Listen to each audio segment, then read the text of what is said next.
What's up mga ka-exen? Natagyapon diri ka sa Karumata and naa diri si I am Sam with him. Yes. Magabi. What made you come here, Bay? Thank you kayo sa pagsuporta sa music scene. Ano nay? Culture vulture. So, ganahan mo ko kuan consumer ko culture, ganahan ko music, ganahan ko tanan kalihukan. FET is such a nice thing to happen to Cagayan City, so it's hard kay siya i-miss nga event, you know, something new, interesting for the people. First time ni mo na-experience yung FET? Ay, syempre, first time sa Cagayan de Oro. Ang dili biyata artist, Yeah. so as consumer lang siguro, no? Pero unsay mong naobserbahan sa FET compared sa mga usual events diri, usual music events diri sa Cagayan de Oro? First, comparison is the thief of joy. We should never compare, but you can't help nga makumpara gini mo siya. But however, it's something new. It's a new energy. You can sense nga something people have been looking forward to for a very long time. Something nga it's kadungan-dungan ng tanan. There's art, of course, na it's happening at the heart of Karumata. They have a very nice nga garahe diri nga ma-utilize ang space, and then where merchants at the same time can thrive off of music.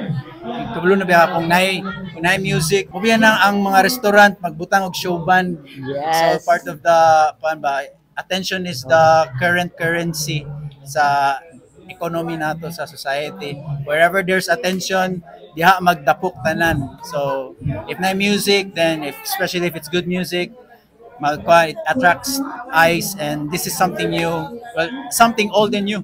Nagsagol na yung mga karaan ng mga OGs. Yes, nato mga OG nga mga new music. banda. Sa imong time, Yes, I am old. So if fan kag Nancy Spangen or fan ka og Blood Flowers, Yeah. meaning nanagi ka sa older demographic. Yes, happy, excited kay makita ko Nancy again. Last year nakita ko nila sa Biyahero, and karon makita na po ko nila, such exciting kaya. Sa among generation kami mga bago mga musician. Wala. Walkman. Sige na may kadungog sa Shout out, Walkman. Sige na may kadungog sa Nancy Spangen about sa sila ka kuan sa una, but wala pa rin mo sila na witness. And unsa giday sila sa una? Oh man, they tried to push. Gabi lang push yun sa, as in like ma-feel ni mo bang like I was, at the same time ma-feel po na ako nakaroon, but back then when I was younger I was too naive, wala kay nako siya na-realize, but karon na-realize na ako sa I'm also pushing for something myself.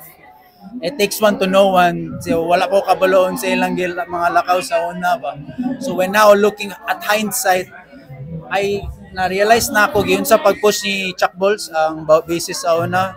Nagtukod siya Punch Bowl, 99 Ranch, like Karumata right now, a venue for people nga maka-perform, do their stuff, do their art, and of course they're pushing the boundaries of music. It was something so new sa Cagayan de Oro City nga music nga landscape. I would go on because I'm a big fan of Western music, but it was something so familiar from coming from the West, kay medyo lahi pod sila og dating, and also karon mga current na tong artist sigana pod siya at the same time karon, but it's so nostalgic every time I see young talents like Walkman or shout out kabayas kayo Walkman drummer ug ela figura.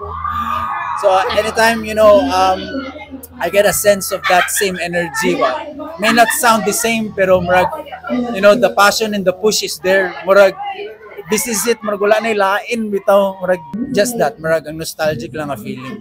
Thank you so much sa imong insight about sa music. Tiktoy ang ramang ko. No, that makes sense, right? So, grabe gid nga. Salamat gid mi nga inani karon kay grabe na ang support sa Yes. mga art. Murag gaka-acknowledge na ang music bay nga gakahatagan sa importance bitaw karon kay As long as na mga gahatag og importance, like citizen journalists and media nga ga-cover such as scenes and music press sa komunidad man din ni. As long as na platforms by and of course ang artists mo keep on pushing gid sila. that's why we thank everyone sa padayon og support sa mga local music artists like Indie CDO, Eggman Yes. Productions, Rising City Hardcore, Karumata, Biyaheros, tanan, komunidad, tanan, salamat kayo sa inyo. Kay kung dili tungod sa inyo, dili mabuhay po ng itong music scene. And wala tayong mga ma-discover ng mga talent, which is, grabe ka, Kwan Bay. Ang music, hindi gahatag mo siya og joy. Yun. Life, Dili mo ma-deny ba nga? Tanan, bisag dili musician na, sila favorite song, di ba? Soul gid siya. Kaluluwa gid siya ba. Di mo gid siya makita. Di ba gid makita? Yeah, dili siya makita. So mo gid siya. That's it. Thank you so much. I am Sam. I am him.